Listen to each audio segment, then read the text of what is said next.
الحمد للہ والصلاة والسلام علی رسول اللہ اما بعد اعوذ باللہ من الشیطان الرجیم بسم اللہ الرحمن الرحیم۔ اللہ تبارک و تعالیٰ کے فضل و کرم سے آج ہمارا 19واں پارہ ہے۔ اس پارے کے اندر کل 343 آیات اور 19 رکوع ہیں۔ بنیادی طور پہ اس سپارے کے اندر 3 صورتیں موجود ہیں۔ سورۃ الفرقان کی کچھ آیات ہیں، سورۃ الشعراء ہے اور سورۃ النمل۔ جیسا کہ ہم نے پچھلے پارہ میں یہ ذکر کیا تھا کہ سورۃ الفرقان یہ حق اور باطل میں فرق کرنے کے لیے مکی صورت ہے، اور اس میں اللہ تبارک و تعالیٰ نے مشرکین مکہ کے جو اعتراضات تھے بنیادی ان کو ذکر کیا ہے اور ان کے جوابات ذکر کیے ہیں۔ تو ان کے جو اعتراضات تھے، پہلا اعتراض یہ ہے کہ وہ اللہ کی توحید میں غیر اللہ کو شریک سمجھتے تھے۔ تو اللہ تبارک و تعالیٰ نے اپنا تعارف، اپنی ذات کا تعارف اس سورت کے شروع میں سورۃ الفرقان کی ابتدا میں ہی کروا دیا۔ اس کے بعد یہ لوگ بعث بعد الممات کے منکر تھے، تو اللہ تبارک و تعالیٰ نے ان کو یہ عقیدہ بعث بعد الممات یعنی یوم الحساب کو اکٹھے ہونا، اللہ تبارک و تعالیٰ کے سامنے پیش ہونا، اس عقیدے کی وضاحت کی ہے۔ اور اس پارے کے شروع میں اللہ تبارک و تعالیٰ نے ان کا نبی علیہ الصلاۃ والسلام بالخصوص اور بالعموم اکثر انبیاء کا انکار کر دینا اور اس کی بنیاد جو چیزیں لے کر یہ آتے تھے، اللہ تبارک و تعالیٰ نے ان کو ذکر کی ہے۔ تو رسول اللہ صلی اللہ علیہ وسلم یا کسی بھی نبی کی نبوت پہ اعتراض کرنے کے بنیادی طور پہ مشرکین اور کافرین کے پاس جو بنیادی حیثیت کے سوال تھے وہ 3 بنتے تھے۔ نمبر 1 پہ کہ یہ ہماری طرح کا انسان ہے، کھاتا اور پیتا ہے، ہمارے درمیان یہ چلتا ہے۔ نمبر 2 پہ کہ اس کے ساتھ فرشتے کیوں نہیں، یعنی ان کے ذہن میں یہ چیز تھی کہ اگر نبی ہو سکتا ہے تو وہ صرف فرشتہ ہو سکتا ہے، تو اگر یہ فرشتے نہیں تو کم از کم ان کے ساتھ فرشتے ضرور چلنے چاہیے۔ اور نمبر 3 پہ اللہ کے نبی جو ہیں ان کے لیے مال کی فراوانی ہونی چاہیے، تو رسول اللہ صلی اللہ علیہ وسلم کے پاس مال کی فراوانی بھی نہیں ہے۔ تو ان 3 جو ہے سوالوں کی بنیاد پہ، 3 اشکالوں کی بنیاد پہ وہ رسول اللہ صلی اللہ علیہ وسلم کی نبوت کا انکار کرتے تھے۔ تو اللہ تبارک و تعالیٰ نے ان چیزوں کا، ان اعتراضات کا جواب یوں دیا ہے، فرمایا کہ اگر اس دنیا میں انسان نہ ہوتے بلکہ فرشتے ہوتے تو ہم ان کی رہنمائی کے لیے فرشتوں کو ہی نازل کرتے، کیونکہ کوئی بھی نبی وہ اپنی امت کے لیے اسوہ ہوتا ہے، آئیڈیل ہوتا ہے، نمونہ ہوتا ہے۔ تو اگر ہمارے پاس وہ ذات نبی بن کے آئے جو ہمارے لیے مکمل آئیڈیل اور نمونہ ہی نہ بن سکے، مثال کے طور پہ نہ وہ کھائے، نہ وہ پیے، نہ اس کو کوئی حاجت ہو، نہ اس کو جو ہے عورتوں کی ضرورت ہو، تو ہماری زندگی کے نصف سے زائد معاملات اس میں ہم اس ذات کو، اس شخصیت کو نمونہ اور آئیڈیل مان ہی نہیں سکتے، بنا ہی نہیں سکتے۔ تو فرمایا ہم نے ان لوگوں میں سے ہی ایک افضل البشر، خیر البشر کا انتخاب کر کے ان کی رہنمائی کے لیے مقرر کر دیا ہے۔ دوسری چیز کہ اگر خود فرشتہ نہیں تو فرشتے ساتھ آنے چاہیے، ان پہ فرشتوں کا نزول ہونا چاہیے۔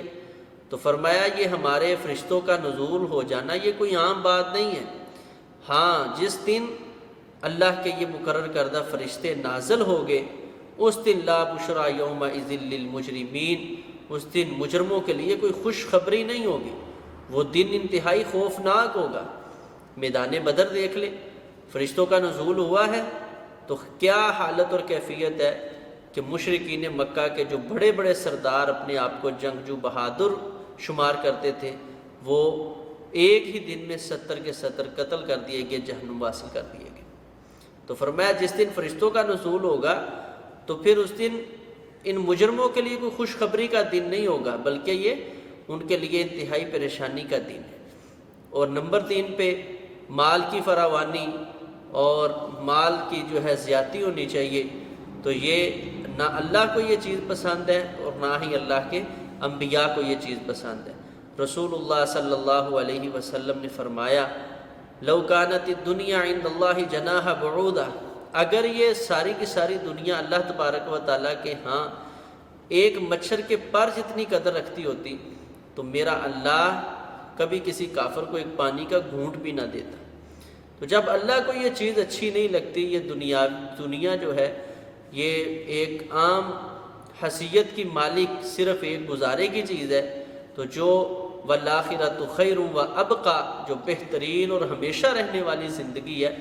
اللہ تبارک و تعالیٰ اپنے نبیوں کے لیے اسی کا انتخاب کرتے ہیں۔ اسی لیے رسول اللہ صلی اللہ علیہ وسلم عمومی طور پہ یہ دعا کیا کرتے اللہم احیینی مسکینا وامیتنی مسکینا واحشرنی یوم القیامت فی زمرۃ المساکین، اللہ میں زندہ رہوں تو تو مجھے مساکین رکھنا، اللہ مجھے موت آئے تو اس حالت میں کہ میں مساکین میں میرا شمار ہو، اور کل قیامت کے دن جب تو لوگوں کو اکٹھا کرے تو مجھے ان لوگوں میں، ان گروہ میں مجھے اکٹھا کرنا جو تیری نظر میں مساکین ہیں، غربا ہیں۔ تو اللہ والے دیندار انبیاء جو ہے دنیا کو پسند نہیں کرتے، بلکہ وہ ہمیشہ دین کو اور آخرت کو ترجیح دیتے ہیں۔ تو اس کے ساتھ ہی اللہ تبارک و تعالیٰ نے مشرکین مکہ کو خصوصی طور پہ اور عمومی طور پہ تمام انسانیت کو یہ بات سمجھائی ہے کہ آدمی جو ہے اپنے ساتھ چلنے والے آدمی کا خصوصی طور پہ خیال کرے، کیونکہ کل قیامت کے دن جو ظالم لوگ ہوں گے وہ اپنے ہاتھوں کو چبائیں گے، کاٹیں گے، اور کیا کہیں گے یا لیتنی اتخذت مع الرسول سبیلا، ہائے کاش میں نے اللہ کے رسول کے رستے کو اپنا لیا ہوتا، یا ویلتا لیتنی لم اتخذ فلانا خلیلا، ہائے کاش میرے لیے ہلاکت ہے میں نے فلاں کو اپنا دوست نہ بنایا ہوتا۔ کیوں؟ لقد اضلنی عن الذکر بعد اذ جاءنی، فرمایا میرے پاس نصیحت آ جانے کے بعد میرے اس دوست نے مجھے مشورے ایسے دیے، مجھے بریف ایسے کیا، میرے اوپر محنت اتنی کی کہ مجھے پھر اس نے گمراہ کر دیا۔ اللہ کے نبی دعوت لے کے آئے ہیں، انتہا سے بڑھ کے احساس لے کے آئے ہیں اپنی امت کے لیے، لیکن یہ آپس کی مجلسیں، یہ آپس کی گفتگو اور آپس میں جو بیٹھکیں تھی، ان کا یہ اثر ہوا کہ بڑے لوگ جو ہیں وہ ہدایت کے رستے سے بھٹک گئے۔ اسی لیے رسول اللہ صلی اللہ علیہ وسلم نے فرمایا ان المرء علی دین خلیلہ، بے شک ہر آدمی اپنے دوست کے دین پر ہوتا ہے، فلینظر من یخالل، تو ہر آدمی کو چاہیے وہ کس کو اپنا دوست بنا رہا ہے، اس پہ بڑی اچھی طرح جو ہے نظر ثانی کرنی چاہیے۔ بار بار والدین کو بھی چاہیے اپنے بچوں پہ اس چیز کی خصوصی توجہ دینی چاہیے، تاکہ بچے جو ہیں وہ کہیں ایسی صحبت، ایسی مجلس میں نہ بیٹھیں جن کے ساتھ بچوں کی تربیت پہ بڑا گہرا اثر پڑے۔ تو اللہ تبارک و تعالیٰ نے ایسے لوگوں کا ذکر کیا ہے جنہوں نے دنیا کے اندر ایسے لوگوں کی دوستی کو ترجیح دی جو دین سے دور ہو کے، جو آخرت کو بھول بیٹھے اور اللہ اور اس کے رسول کی نافرمانی میں اپنی زندگی بسر کرتے ہیں۔ یہی وجہ ہے رسول اللہ صلی اللہ علیہ وسلم نے ایک مومن مسلمان کی دوستی کی مثال اور ایک برے منافق یا کافر آدمی کی مجلس کی مثال اس طرح دی ہے۔ رسول اللہ صلی اللہ علیہ وسلم نے فرمایا ایک مومن کا اچھا جو ہے مجلس والا ساتھی جو ہے اس کی مثال ایسے ہی ہے جیسے خوشبو والے کی مثال ہے، کہ وہ آپ اس کے پاس بیٹھیں گے تو وہ آپ کو تحفہ دے دے گا، اگر وہ تحفہ نہیں دے گا تو کم از کم آپ اس سے خرید لیں گے، اگر آپ خرید نہیں سکتے، وہ آپ کو تحفہ دے نہیں سکتا، تو پھر کیا ہوگا کہ کم از کم جتنی دیر آپ ادھر بیٹھے ہیں اتنی دیر آپ اس سے خوشبو محسوس کرتے رہیں۔ تو یہی مثال اچھے مسلمان دوست کی کہ آپ اس سے نصیحت پکڑتے ہیں، اگر آپ اس سے کوئی چیزیں نہیں لے سکتے تو وہ آپ کو نصیحت کرتا جاتا ہے، اگر وہ بھی نصیحت نہیں کرتا تو کم از کم آپ جب تک اس کی دوستی میں، اس کی رفاقت میں ہیں، آپ گناہوں سے، برائیوں سے بچ کے زندگی بسر کرتے ہیں۔ اور فرمایا برے آدمی کی دوستی اور اس کی ہم نشینی کی مثال یہ ہے کہ جس طرح آپ کسی آگ کی پٹی والے کے پاس بیٹھ جاتے ہیں اور وہ بٹی سے آپ جو ہیں اس کے قریب ہوتے ہیں تو آپ کے وہ کپڑوں کو جلا دیتی ہے، راکھ کر کے رکھ دیتی ہے۔ اگر راکھ وہ نہیں کرتی تو وہ آپ کو تپش تو پہنچاتی ہے، اور اگر وہ تپش بھی نہیں پہنچاتی تو کم از کم اس کا دھواں جو ہے اور اس کی جو شدت اور حدت ہے وہ تو آپ کو نقصان ضرور پہنچاتی ہے۔ تو اسی طرح برا جو دوست ہے اس کی مجلس اور ہم نشینی جو ہے وہ آدمی کو یا تو اس کے ایمان کو جلا دیتی ہے، راکھ کر دیتی ہے، یا پھر وہ اس قدر تپش اور حرارت اس ایمان کے اوپر گناہوں کی ڈال دیتی ہے کہ ایمان کی جو لذت اور حلاوت ہوتی ہے وہ مدھم پڑ جاتی ہے۔ تو اس لیے ہمیشہ اپنے دوست کا بہترین انتخاب کریں۔ اس کے بعد اللہ تبارک و تعالیٰ نے انسانوں کے ذہن میں جو ایک بہت بڑا اشکال تھا اس کا حل کیا ہے کہ ہر انسان یہ سمجھتا ہے میں نبی علیہ الصلاۃ والسلام کا امتی ہوں۔ واقعتاً یہ ایک بہت بڑے احساس کی بات ہے، لیکن اس کے ساتھ ساتھ رسول اللہ صلی اللہ علیہ وسلم کی شفاعت کا حقدار بن جائے، کیونکہ نبی علیہ السلام کی شفاعت کے بنا جنت کا داخلہ ناممکن ہے۔ تو قیامت کے دن جس جگہ رسول اللہ صلی اللہ علیہ وسلم اپنی امت کی شفاعت کریں گے وہاں رسول اللہ صلی اللہ علیہ وسلم اپنے امتیوں کی شکایت بھی کریں گے۔ اور اللہ تبارک و تعالیٰ فرماتے ہیں وقال الرسول یا ربی ان قوم اتخذوا هذا القرآن مہجورا، کل میدان حشر میں میرا رسول اپنے رب کو پکار کے کہے گا اے میرے رب، بے شک یہ قوم میری ہے، یہ امتی میرے ہیں، میں ان کو پہچانتا ہوں، لیکن اتخذوا هذا القرآن مہجورا، اللہ میرے بعد ان لوگوں نے قرآن کو چھوڑ دیا تھا۔ تو ہم دیکھیں ہم کہیں رسول اللہ صلی اللہ علیہ وسلم کی شفاعت کی بجائے شکایت کے حقدار تو نہیں ہیں، کیونکہ قرآن کو چھوڑنے کے کئی ایک معنی مفاہیم ہیں۔ مثال کے طور پہ آپ نے اس کو ناظرہ پڑھنا نہیں سیکھا تو اس کو چھوڑا ہوا ہے۔ اگر آپ کو ناظرہ آتا ہے، آپ نے اس کو سمجھنے، ترجمہ پڑھنے کی کوشش نہیں کی تو میں نے اور آپ نے اس کو چھوڑا ہوا ہے۔ اسی طرح اگر میں نے ناظرہ بھی پڑھ لیا ہے، ترجمہ اور اس کا جو ہے تفسیر بھی سمجھنے کی کوشش کی ہے، اس کا فہم لینے کی میں نے پوری کوشش کر لی ہے، تو پھر میں اس پہ عمل نہیں کرتا تو پھر بھی میں نے اس کو چھوڑا ہوا ہے۔ اسی طرح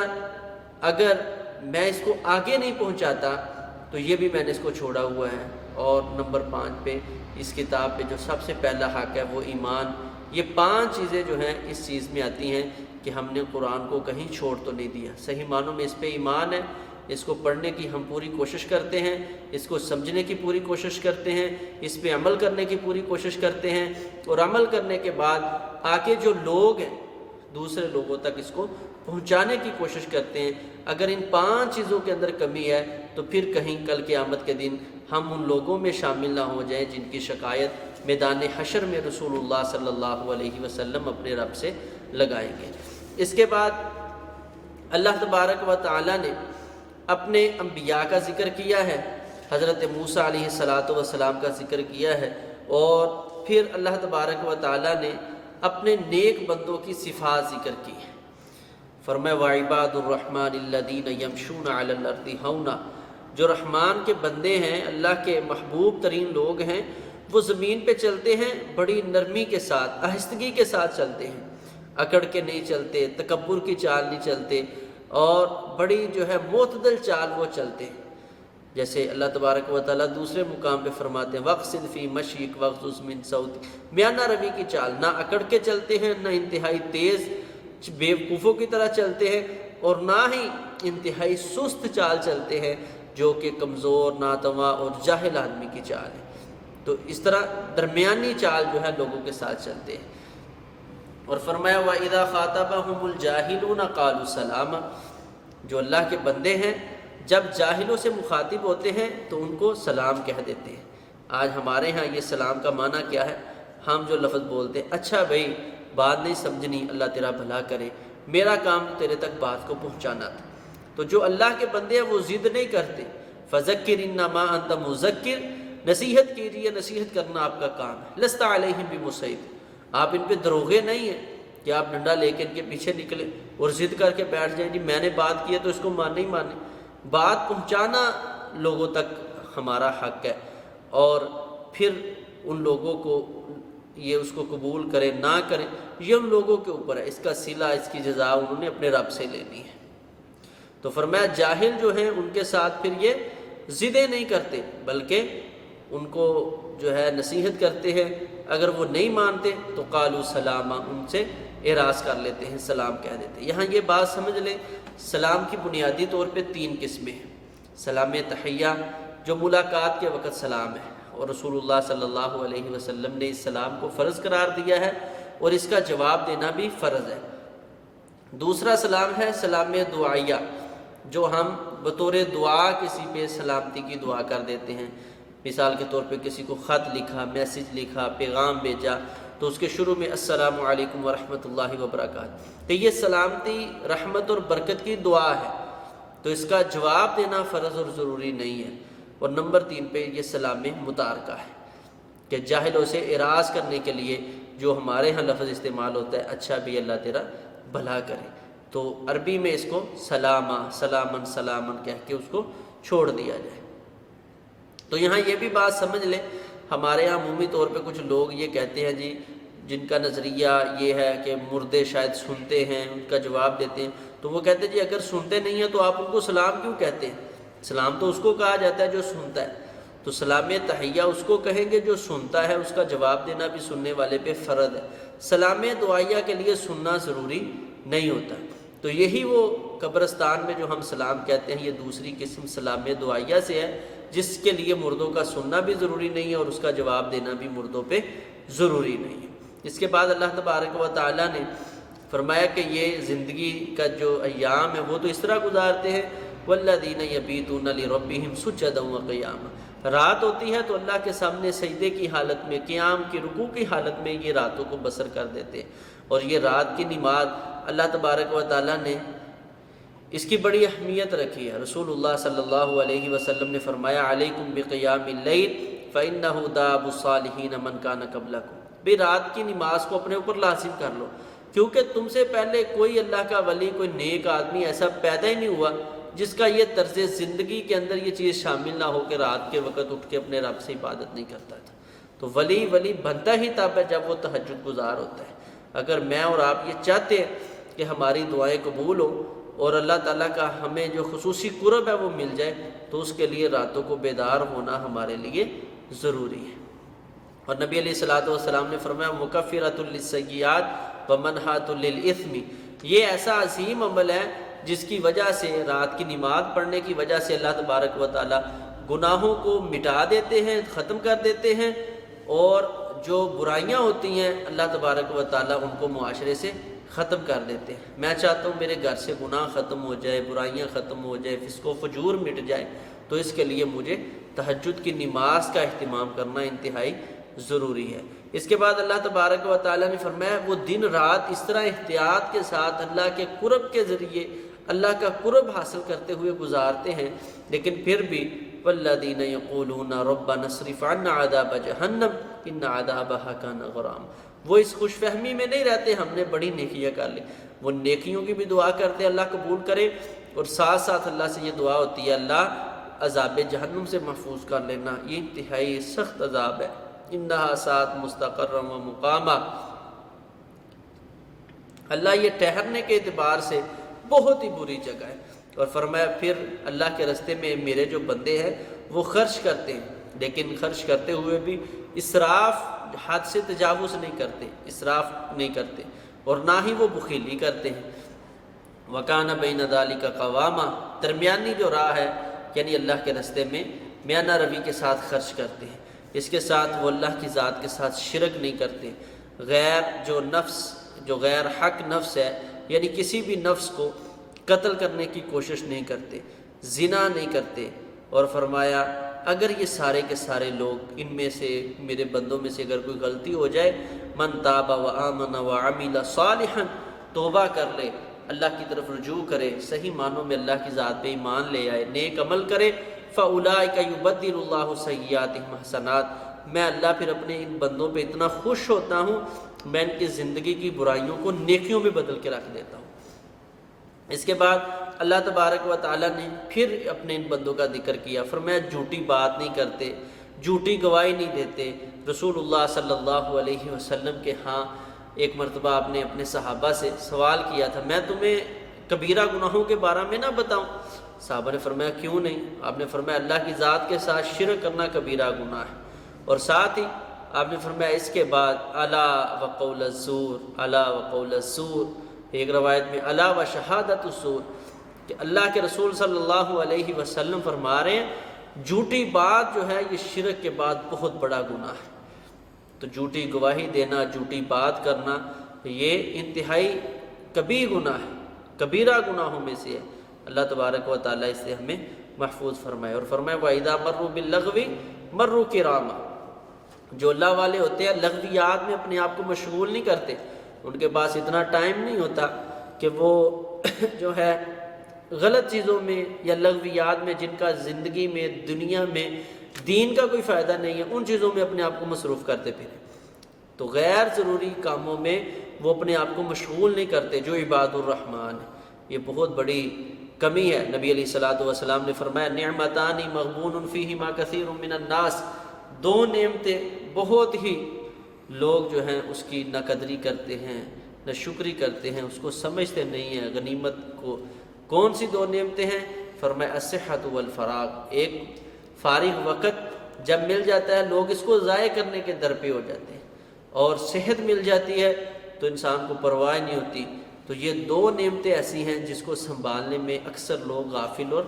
لاپرواہ ہو جاتے ہیں۔ اس کے ساتھ ہی اللہ تبارک و تعالیٰ نے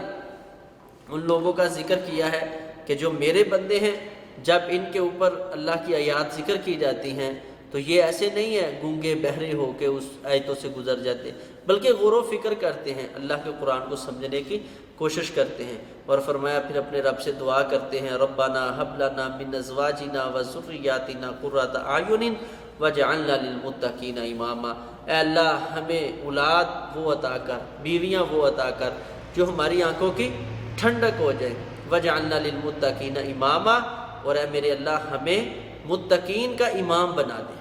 امام المتقین بنا دے میرے اللہ۔ اور یہ بڑی ہی جامع دعا ہے، اس کو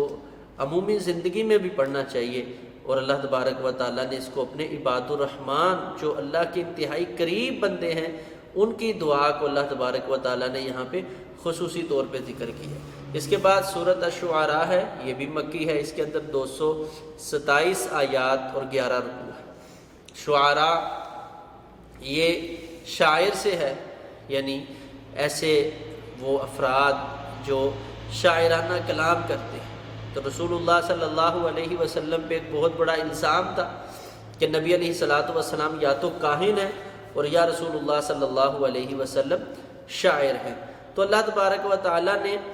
اپنے نبی کی حیثیت کو یہاں پہ اس صورت کے اندر خصوصی طور پہ ذکر کیا ہے۔ شروع میں فرمایا لعلک باخع نفسک الا یکونوا مؤمنین، شاعر جو ہوتا ہے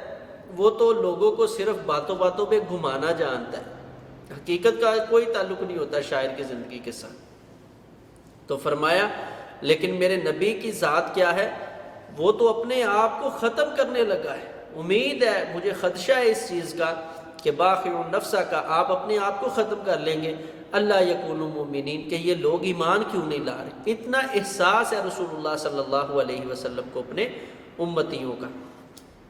تو شاعرانہ زندگی نہیں ہے بلکہ یہ احساس والی زندگی ہے، اور سب سے زیادہ احساس اللہ کے انبیاء کو ہوتا ہے اپنی امتوں کا۔ تو اس کو اللہ تبارک و تعالیٰ اس کے شروع میں ذکر کر رہے ہیں۔ اس کے بعد اللہ تبارک و تعالیٰ نے دوسری قوموں کا ذکر کیا ہے، جیسا کہ حضرت موسیٰ علیہ الصلوۃ والسلام کا خصوصی طور پہ ذکر کیا ہے، اور یہاں پہ ہم نے پیچھے بھی یہ بڑی تفصیل کے ساتھ ذکر کیا ہے۔ اس جگہ اللہ تبارک و تعالیٰ نے ایک اشارتاً بڑی بات سمجھائی ہے کہ اگر ایک آدمی مومن ہو، ایک اس کے اندر ایمان ابھی نہیں ہے، تو ان دونوں میں بنیادی فرق کیا ہوتا ہے کہ جب حضرت موسیٰ علیہ الصلوۃ والسلام فرعون کو سمجھانے کے لیے آئے تو مطالبے پہ معجزے دکھائے گئے، تو اس نے یہ دعویٰ کیا کہ یہ تو جادو ہے، تو جادو کا توڑ کرنے کے لیے جادوگروں کو بلایا گیا. تو اب یہ جادوگر کافر تھے، مشرک تھے، اللہ کا تعارف بالکل نہیں تھا. تو انہوں نے آتے ہی جو بات کی وہ کیا تھی، کہنے لگے اَإِنَّ لَنَا أَجْرًا إِن كُنَّا نَحْنُ الْغَالِبِينَ، ہمیں یہ بتائیں اگر آج کے دن ہم آج اس پہ غالب آ گئے تو کیا ہمارے لیے کوئی اجر ہوگا، کیا ہمیں اس کا کوئی صلہ بھی ملے گا؟ تو فرعون کہنے لگا کیوں نہیں، صلہ ضرور ملے گا. لیکن جیسے ہی اللہ تبارک و تعالیٰ نے ان کے لیے ہدایت کے راستے کھولے تو یہ حضرت موسیٰ علیہ السلام پہ، اللہ رب العالمین پہ ایمان لے کے آئے. تو فرعون دھمکیاں لگا رہا ہے.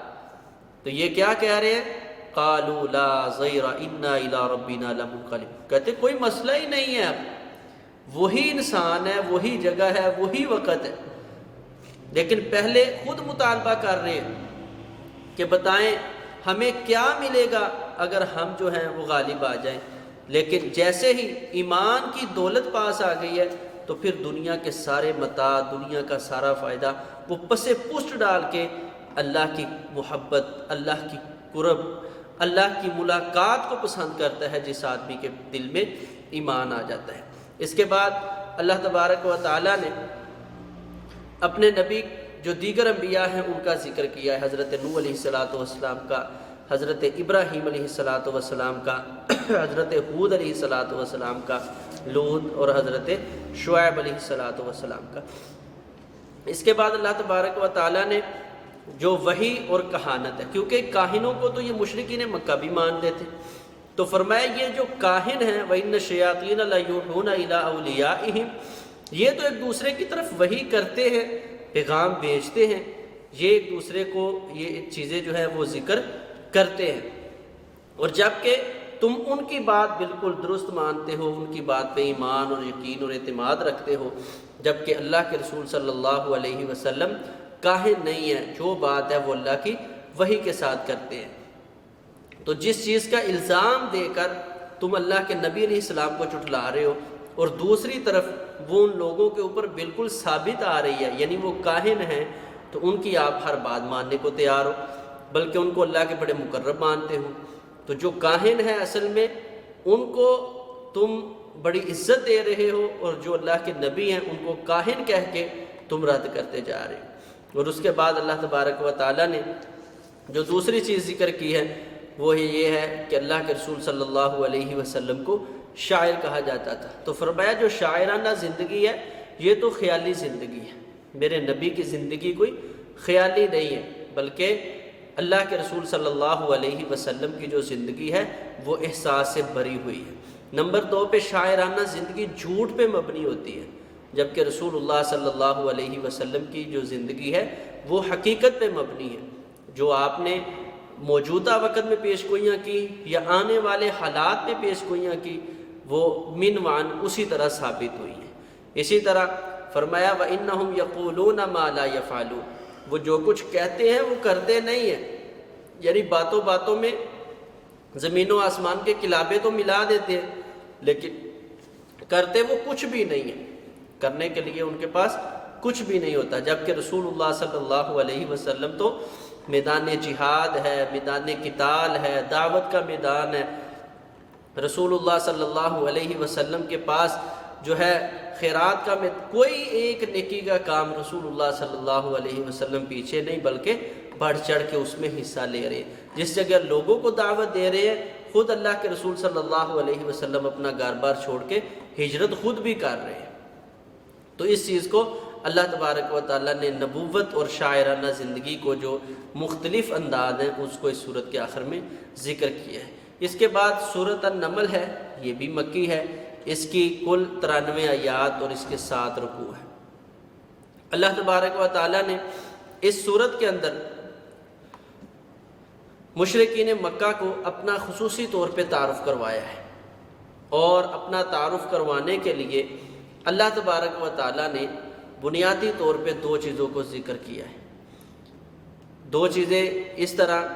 کہ اللہ تبارک و تعالیٰ نے ان کو یہ چیز سمجھائی ہے کہ دنیا کی ہر چیز اپنے رب کو پہچانتی ہے، معرفت رکھتی ہے، صرف سوائے مشرک کے کہ مشرک جو ہے وہ اللہ کو نہیں جانتا۔ تو فرمایا ہم نے اپنے پیارے نبی حضرت سلیمان اور داؤد علیہ السلام پہ بڑا فضل کیا، اور حضرت سلیمان علیہ السلام کو اللہ تبارک و تعالیٰ نے جو ہے جس جگہ بہت وسیع بادشاہی اور حکمرانی عطا کی تھی، وہاں پہ اللہ تبارک و تعالیٰ نے ان کو یہ بھی ملکہ عطا کیا تھا کہ یہ جانوروں کی بولیاں سمجھ لیتے تھے۔ تو ان کے دور میں قحط جو ہے وہ پڑ گیا۔ حضرت سلیمان علیہ السلام اپنی قوم کو لے کر اس طرح میدان کے لیے استسقاء کے لیے نکلے، تو کیا دیکھتے ہیں؟ سامنے چیونٹیوں کا ایک جھنڈ جو ہے وہ اللہ تبارک و تعالیٰ سے دعا کر رہے ہیں، اور رسول اللہ صلی اللہ علیہ وسلم نے فرمایا یہ چیونٹی اپنے رب سے کہہ رہی تھی اللہم انا خلق من خلقک ولیس بنا غنن عن سقیاک، اللہ میں بھی تیری مخلوقوں میں سے ایک مخلوق ہوں اور میرا تیرے پانی پلانے کے بنا گزارا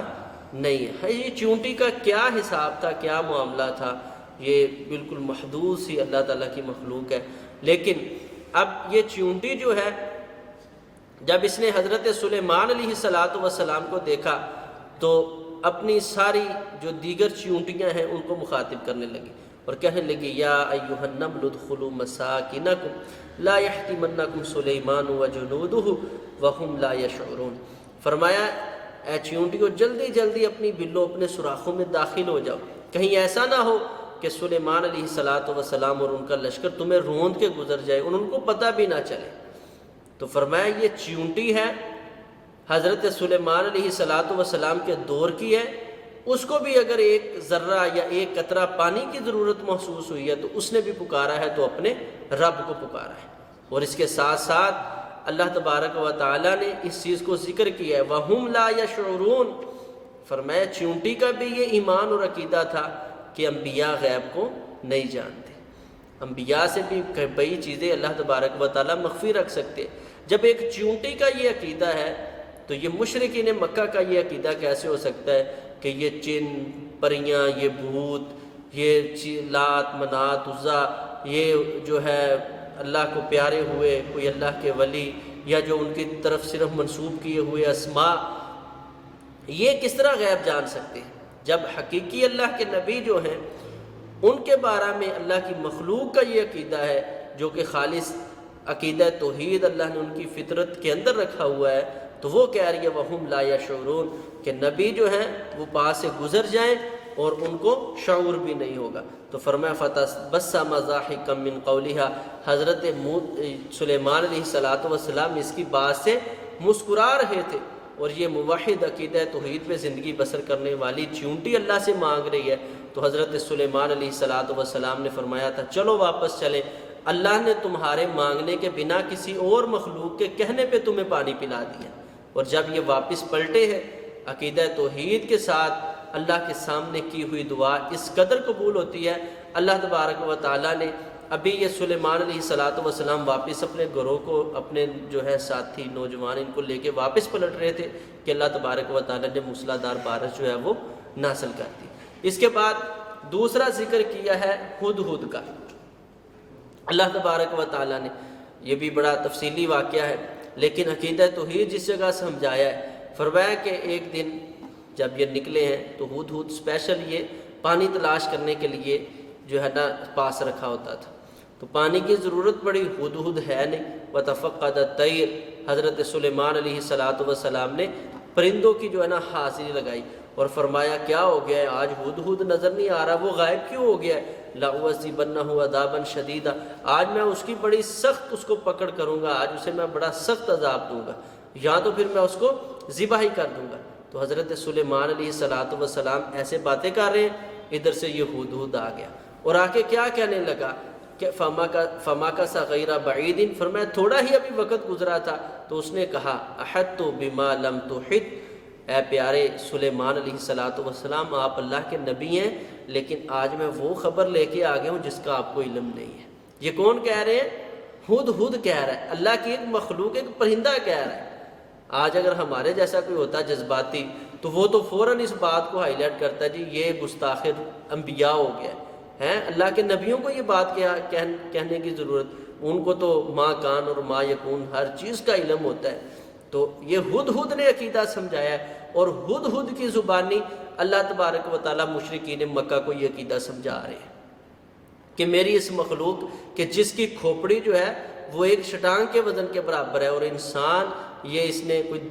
8-10 کلو کا سر جو لیا ہوا ہے اور اس پہ یہ مغز آدھا کلو سے زائد ہے، اس کو یہ استعمال کیوں نہیں کرتا اور عقیدہ توحید کو سمجھتا کیوں نہیں ہے؟ تو اللہ تبارک و تعالیٰ یہ چیز سمجھا رہے، تو ہدہد کہنے لگا میرے پاس آج میں اس چیز کو لے کے آ گیا ہوں جو آپ کو جس چیز کا علم نہیں ہے، اور فرمایا میں کیا لے کے آیا ہوں؟ ایک یقینی خبر ملک سبا سے پاس ملک سبا سے میں لے کے آ گیا ہوں۔ خبر یہ ہے کہ وہ لوگ جو ہیں اللہ کے علاوہ ایک جو عورت ہے وہ ان پہ بادشاہی کر رہی ہے اور اس کو وہ سجدہ کرتے ہیں، اسی طرح سورج کو سجدہ کرتے ہیں، چاند کو سجدہ کرتے ہیں۔ ان کو یہ چاہیے ان ساری چیزوں کو چھوڑ کر وہ اللہ کو سجدہ کرے جس اللہ نے ان ساری چیزوں کو پیدا کیا ہے۔ تو حضرت سلیمان علیہ السلام فرمانے لگے اچھا ہم تیری بات پہ اس طرح یقین نہیں کریں گے۔ آپ نے خط لکھا، اس کے پاس خط پہنچا، اور حضرت سلیمان علیہ السلام کا خط دیکھ کے وہ حیران، اور جو پرندہ لے کے آیا اس سے زیادہ وہ حیران، پھر جو اس خط کے اندر لکھا ہے اس کلام سے وہ اس سے بھی زیادہ حیران اور پریشان ہوئی، اور اس نے اپنے جو وزراء ہے مشیر ہے ان کو اکٹھا کیا، ان کے ساتھ سارا مشورہ کیا۔ اللہ تبارک و تعالیٰ نے اس واقعہ کو بالتفصیل اس صورت کے اندر ذکر کیا ہے۔ پھر اللہ تبارک و تعالیٰ نے اس چیز کو ذکر کیا ہے کہ جب اس سبا نے ملک سبا نے جو ہے کچھ تحفے تحائف بھیجے کہ چلیں میں دیکھتی ہوں کہ یہ اللہ کے نبی ہے یا وقت کا کوئی بادشاہ اور حکمران ہی ہے فقط جو صرف دھمکیاں لگا رہا ہے۔ تو حضرت سلیمان علیہ السلام نے ان تحفوں کو واپس کیا اور فرمایا تم مجھے ان کا لالچ دینا چاہتی ہو، اللہ نے مجھے اس سے کئی درجہ زیادہ اپنی نعمتیں جو میرے اوپر کی ہوئی ہیں، تو مجھے اس چیز کی ضرورت نہیں ہے، میں اللہ کا نبی ہوں، میرے دل میں احساس یہ ہے کہ آپ جو ہے وہ جہنم سے بچ جائیں،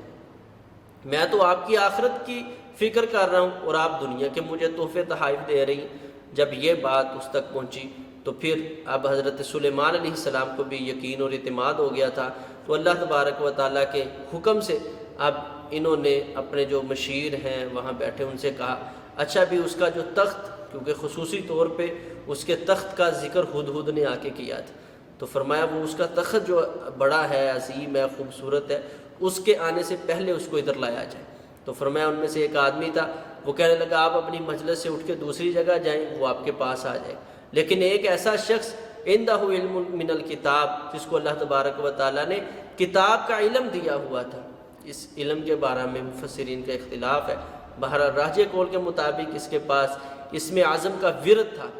الف لام میم اللہ لا الہ الا هو الحی القیوم، اس ورد پہ کثرت کے ساتھ اس کو عبور تھا، جس کی وجہ سے اللہ تبارک و تعالیٰ نے اس کو یہ طاقت دی تھی کہ اس طاقت کی بنیاد پہ اللہ تبارک و تعالیٰ کے فضل اور رحمت سے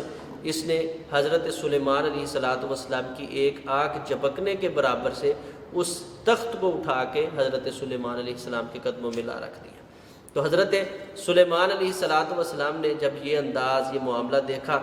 تو اس آدمی کی طرف، تو وہ کیا کہتا ہے ھذا من فضل ربی، یہ میرا کوئی کمال نہیں ہے، یہ تو میرے رب کا کمال ہے، اور اس نے یہ مجھ پہ فضل کیوں کیا ہے لیبلونی ااشکر ام اکفر، کہ میں اپنے رب کا شکر ادا کرتا ہوں یا میں اپنے رب کا کفر ادا کرتا ہوں، اللہ کی بے قدری کرتا ہوں یا اس کی میں جو ہے قدر کرتا ہوں، اللہ تبارک و تعالیٰ مجھے آزمانا چاہتے ہیں۔ تو حضرت سلیمان علیہ السلام نے اس میں تھوڑی سی تبدیلی کروا کے اس کے تخت کو لگا دیا، اور اسی طرح جب وہ آئی ہے تو وہ دیکھ کے کہنے لگی ہے یہ تو بالکل میرے تخت کی طرح بالکل تخت ہے، اور پھر حضرت سلیمان علیہ السلام نے ایک جو ہے شیشے کا جو حوض، شیشہ نما حوض جو ہے وہ بنا کے رکھ دیا، یعنی وہ اس طرح کا راستہ بنایا جو گویا اس طرح لگتا تھا حوض ہے لیکن وہ شیشہ تھا بالکل، تو اس کو وہاں سے گزرنے کا حکم دیا، تو اس نے اپنی جو ہے کپڑے سمیٹے، جو کپڑے تھے پنڈلیوں سے اوپر کر لگے، اٹھا کے چلنے لگی، جیسے ہی پاؤں رکھا تو اس کو محسوس ہوا یہ تو شیشہ ہے، تو وہ یہ سمجھ گئی کہ یہ بہت بڑی حکمران اور بہت بڑی ذات ہے، اور اللہ تبارک و تعالیٰ کے یہ خصوصی طور پہ نبی ہیں، جس کی وجہ سے پھر وہ حضرت سلیمان علیہ السلام پر ایمان لے آئی۔ تو اللہ تبارک و تعالیٰ نے یہ دونوں واقعات اس لیے ذکر کیے ہیں کہ ان لوگوں کو عقیدہ توحید سمجھ آ جائے کہ میری یہ مخلوق چیونٹی اور ہدہد ایک پرندہ اور ایک حشرات الارض میں سے، اس کو اللہ کی توحید کا علم ہے۔ اے انسان، کس قدر تو غفلت میں جا رہا ہے کہ تجھے اپنے رب کی معرفت نہیں ہو رہی، جبکہ میرے اور آپ کی طرف اللہ تبارک و تعالیٰ نے اس انسانیت کی طرف لاکھوں انبیاء کو مبعوث کیا ہے تاکہ انسان جو ہے وہ اللہ کی معرفت حاصل کر لے۔ اللہ تبارک و تعالیٰ سے دعا ہے اللہ تبارک و تعالیٰ ہمیں صحیح معنوں میں اپنا تعارف جو ہے وہ رکھنے کی توفیق عطا فرمائے۔ اقول قولی ھذا استغفر اللہ لی ولکم ولسائر المسلمین۔